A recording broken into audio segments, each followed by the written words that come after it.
Hello, citizens of Earth. Come on board Station 204 because we're going to be talking about buying some Soyuz seats, troubleshooting a drill on Mars, and using a little X-ray vision to see deep into Halloween, October 31st, 2019. Now, let's go ahead and start off our news by heading down to the Cape, where we've got a spooky secret coming back as it goes boom, boom in the night. Returning from orbit at the shuttle landing facility at the Kennedy Space Center in Florida, a United States Air Force X-37B landed at 0751 Universal Time on October 27th. The complete payload manifest for OTV-5 is keep it on the down low. Hush now, if I told you I'd have to kill you, Coca-Cola formula levels of secret. But the Air Force announced that one experiment flying is the Advanced Structurally Embedded Thermal Spreader 2, ASSETS-2, which measures the performance of an oscillating heat pipe. Now, OTV-5 did set a new record for time on orbit, 780 days. And here are your upcoming departures.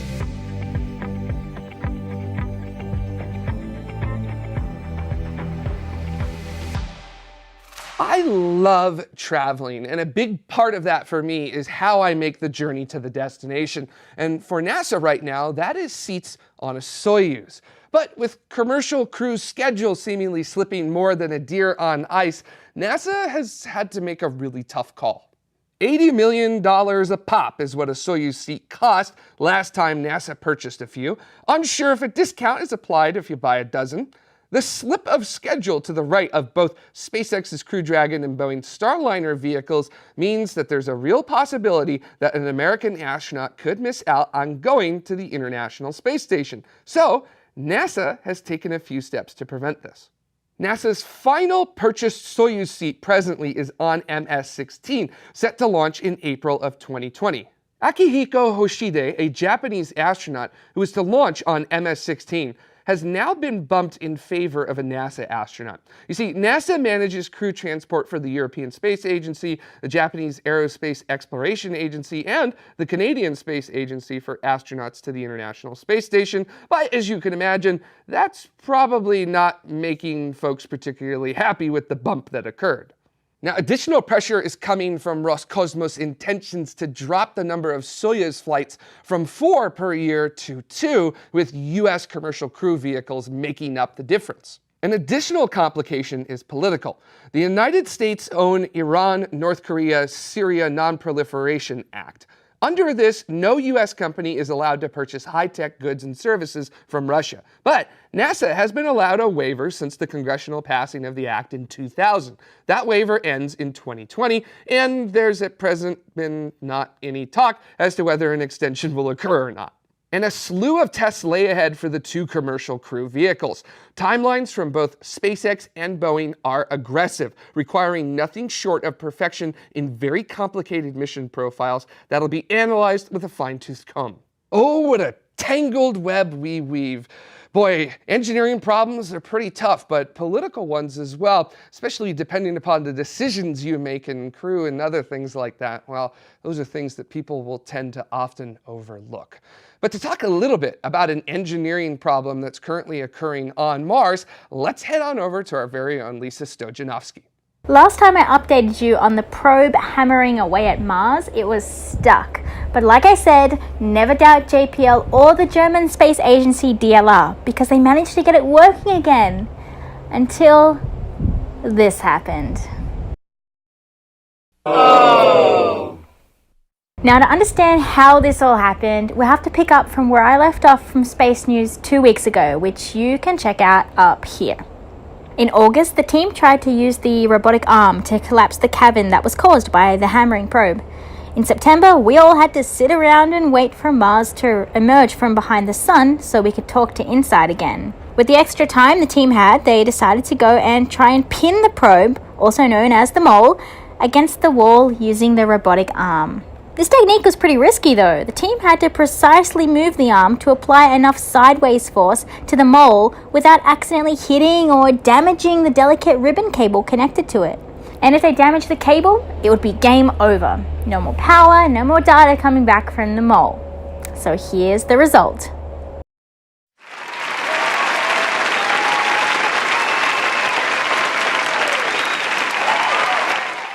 They continued to hammer down about 5 centimeters and then moved the scoop away. The mole had nearly sunk all the way into the ground, so the team wanted to make sure the scoop didn't accidentally swing over and hit the cable once the mole was fully submerged. The scoop then pushed on the ground to help apply force to the mole, and at some point, disaster struck. The team had seen this behavior under only one condition during testing, when the mole was tested at very low atmospheric pressure, like that on Mars. I can't believe it. We were doing so well. They had found a solution, and then this setback happens. But that just means it's time for all of us to put on our armchair engineering hats and think of a solution. So comment below if you think you've got an idea of how we could save the mole. Personally, I think we should just let it keep digging at an angle so that the weight of the regolith above it actually pushes down on the sides of the mole and gives it more friction to keep digging. But what do I know? I'm not an actual engineer. The real engineers at JPL and DLR are not giving up. First, they're going to move the scoop out of the way so they can get a clear camera view of what's going on. And whatever they do, they're going to make sure that they don't accidentally let the mole tip over out of the hole, because then it really would be game over. We're a pretty unique space news program in that we've actually got a real space weather report. And I don't really know anybody outside of Dr. Skov's own channel that actually does a space weather report. And it affects our everyday lives, whether you're aware of it or not. But our fleet of spacecraft that monitor the sun are starting to age, and they're really actually starting to show how quite old they are. But luckily, a collaborative effort is looking to refresh and replenish our ability to understand the sun. Solar Orbiter is a mission of the European Space Agency with major collaboration from NASA and other European member states. It's planned for launch at 0427 on February 6, 2020. And yes, I too find a solar mission being launched at night to be hilarious. The processing of Solar Orbiter accelerated recently, and it wasn't because it's behind schedule or it's having budget issues or there's a problem with an instrument on board. It's because of, and I'm not kidding about this, potential customs issues. Do you have anything to declare? Yeah, just this $1.4 billion highly specialized chunk of exotic metals that'll sample an incredibly harsh place. Although as of today, October 31st, 2019, we know that Brexit has been delayed, Solar Orbiter's shipping to the Kennedy Space Center was expedited, just in case Brexit went through and customs problems were going to occur. Solar Orbiter will be unique compared to other solar observation spacecraft of its kind. Its orbit's perihelion, the closest point to the sun, will be inside of Mercury's orbit, using several gravitational assists to do this. It'll also have a rather inclined or tilted orbit. This allows it to view the sun's poles, which is something we haven't done since the European Space Agency's Ulysses mission observed those areas in 2008. It'll carry a suite of instruments to study the solar wind, the sun's magnetic field, the solar atmosphere, and coronal mass ejections. Now, to tell us a little bit more about this, here is this week's space weather from our very own Dr. Tamitha Skov. We're coming down from a big solar storm that bumped us up to G2 storm levels and brought aurora clear down to mid-latitudes, and the space weather continues to remain active. As we switch to our front side sun, you can see that coronal hole rotating off of the sun's west limb. That's the coronal hole that brought us the fast solar wind and gave us that decent solar storm. And although you can't see it, we had a stealthy solar storm launch on the 25th. I'll show the images in the stereo far side view. It's hard to see it on the disk view. So we have another solar storm that's on its way to Earth now, and that could bump us back up to active conditions. And then on top of that, we have another coronal hole that could bring us some more fast wind and a few bright regions. As we switch to our far side sun, you can see this is from stereo's view. It's looking at the sun kind of from the side. You can see those bright regions emerging in stereo's view. Now, they're not going to be enough to be considered sunspots. I mean, we are still in solar minimum after all, but they may be able to bump the solar flux up just a little bit for amateur radio operators and emergency responders. On top of that, I'm showing the coronagraph view of that stealthy solar storm that was launched. You can see it go whoosh out like that. That solar storm, although we couldn't see it launch from the front side, it's definitely there, and it's beginning to hit Earth now. And we should see these maybe bumping back up to active conditions easily over the next day or two. And now for your Leo, Meo, Geo Orbit Outlook. As we switch to our low energy particle environment, these are the particles that cause surface charging on the outside of spacecraft, including charging up the solar arrays that then can give discharges and electrical short circuits. You can see those fluxes building up in around the geo orbit and even down into the MEO orbit. So this is a lot of surface charging, folks. This is all due to that big solar storm that hit. Now you can see those fluxes have actually got flushed right around the 28th, but then they began to build up again. So satellite operators in geo and also clear down to MEO orbits, expect that you're going to be dealing with some surface charging issues easily over the next couple days. Now, as we switch to our higher energy particle environment, these are the particles that can penetrate further into the spacecraft electronics and actually cause upsets with performance.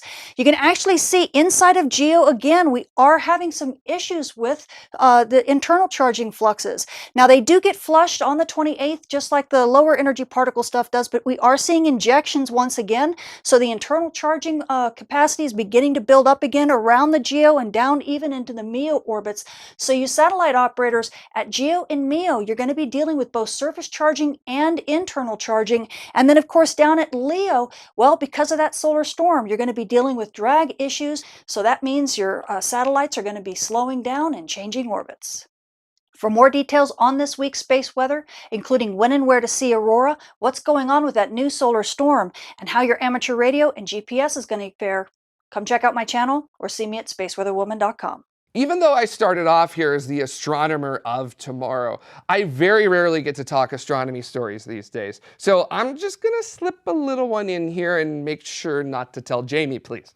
Earlier this year, we covered the launch of Spectre RG, a new X-ray space telescope. It's a collaboration between Russia and Germany. The primary instrument on board is called eROSITA, a highly specialized X-ray detector. With the plan to map the entire sky in X-rays over the next 7 years, this should provide us a comprehensive map of the universe, which will help us model dark energy and dark matter much, much better. And I mean, that's good because it's only the stuff that makes up 95% of the universe. And when you look at the eROSITA instrument, it appears to be something that I'd expect to find a James Bond villain using.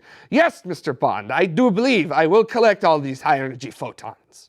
During the commissioning phase, there were problems found with the electronic controls of the camera, but that's why you have those times built in, so that way you can troubleshoot problems.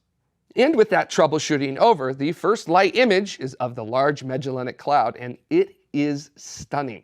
Now, although this may not look sharp for what we're used to seeing with something like, say, Hubble, for X-ray light, this is laser focus. We're seeing a lot of supernovae remnants, which are the cosmic cookers for the elements that we're made out of. These wavelengths of light aren't visible to our eyes, and that's a real advantage of telescopes like this. We can cut through things like clouds of gas and dust and see things that otherwise would be completely missed, and we learn more from what's invisible to us.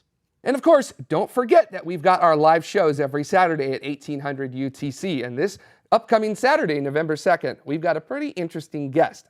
Dr. Matt Richardson of the University of Tokyo and the Japanese Aerospace Exploration Agency is going to come on to talk reusable rocket engines. Now, Matt recently graduated with a PhD in aerospace engineering, where he tested ways to extend the lifetime and reduce refurbishment costs of liquid-fueled rocket engines. So if you're a big fan of reusability, you are definitely going to want to tune into this one and maybe tune into it multiple times.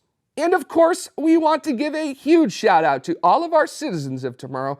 Without your help, we wouldn't be able to make any of this possible. No news, no interview, no letting off steam shows. So if you got something from us and would like to give something back, you can head on over to youtube.com/TMRO/join, and you can also head over to community.tmro.tv to find other ways to help as well. As always, hitting that subscribe and notification button, liking, sharing, and getting us in front of as many of your friends as possible helps us pursue the core of our mission to get everyone excited about space. So from this big fruit, thank you so much for watching Space News. Until the next one, keep exploring.